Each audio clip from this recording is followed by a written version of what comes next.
Assalamualaikum warahmatullahi wabarakatuh. Alhamdulillahirrabbilalamin. Wassalatu wassalamu ala asyrafil anbiya'i wal mursalin sayyidina wa nabiyina Muhammadin wa ala alihi washabbihi wa barik amma ba'd. Hadirin jemaah di mana saja yang berada, marilah kita sama-sama untuk mudzakarah, mengingat-ingat ilmu yang kita telah pelajari. Wa yuhramu 'ala rajuli walau mahjuban wa qadiyan wa ghaninan wa aninan mukhninan wa hamman nadruhu ila ajnihati mustabihatin.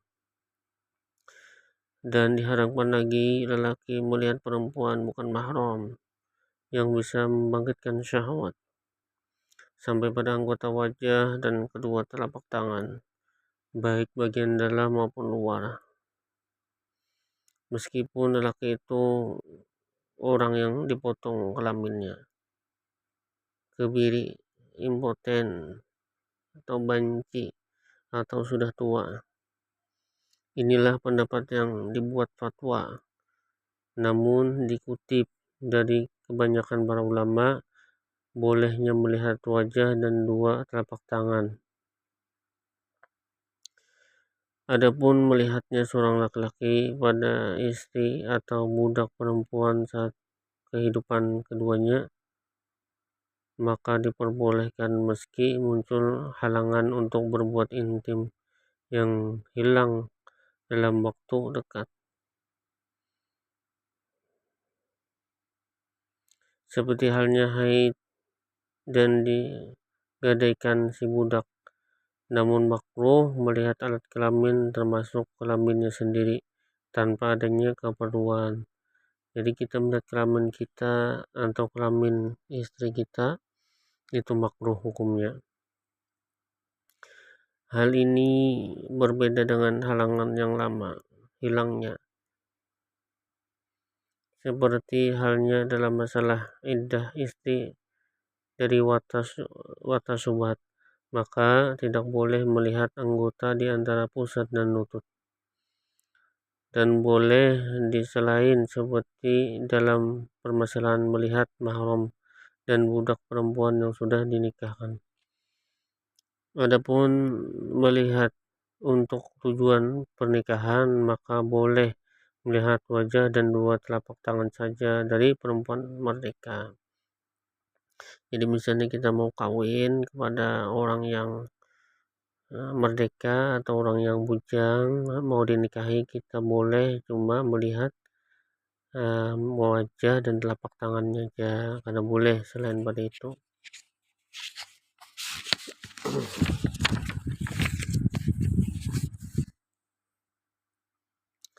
Dan anggota selain di antara pusat dan lutut bagi budak perempuan. Dan diperbolehkan melihat perempuan yang bukan mahram pada wajah saja untuk kebutuhan persaksian dan transaksi. Bukan mahram, jadi kita misalnya membeli sesuatu di warung, itu bukan mahram kita, maka diperbolehkan cuma melihat wajahnya saja supaya tidak salah transaksi. Dan boleh melihat anggota selain aurat dari zahir badan pada budak perempuan ketika membelinya.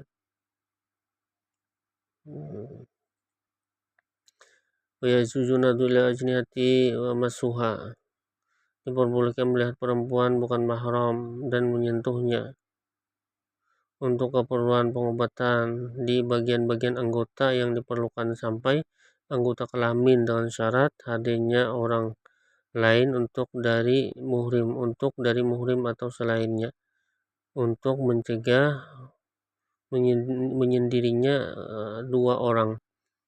Nah, jadi boleh orang pengobatan di tubuh perempuan yang bukan muhrim misalnya, tapi untuk pengobatan maka boleh memandang tubuh orang itu, sampai-sampai kelaminnya pun boleh kalau untuk pengobatan. Kalau bukan itu maka haram melihat kelamin perempuan yang bukan muhrim. Dan dengan syarat tidak adanya obat lain. Dan juga diperbolehkan melihat untuk keperluan mengajar ilmu yang wajib diketahui saja seperti yang diungkapkan As-Subki dan selainnya. Hal itu boleh bila tidak adanya mahram atau perempuan yang bisa mengajarinya, sama seperti dalam permasalahan untuk mengobati dan ketika kesulitan belajar di balik hijab, maka boleh kita memandang perempuan yang bukan muhrim untuk belajar, boleh memandangnya, dan tidak boleh melihat perempuan bukan mahram untuk keperluan mengajar ilmu yang sunnah dipelajari. Berbeda dengan amrat, maka diperbolehkan. Seperti itulah keterangan di dalam Syarah Nihayah karya Muhammad As-Maisri dan Matan Ghayah karya Abi Suja.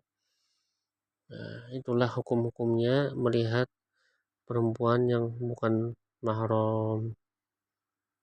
Mungkin sampai di sini saja yang bisa saya sampaikan. Mohon kalau ada kesalahan. Subhanallah wa bihamdihi, subhanallah wa bihamdihi, asyhadu an la ilaha illa anta, astaghfiruka wa atubu ilaik. Wassalamualaikum warahmatullahi wabarakatuh.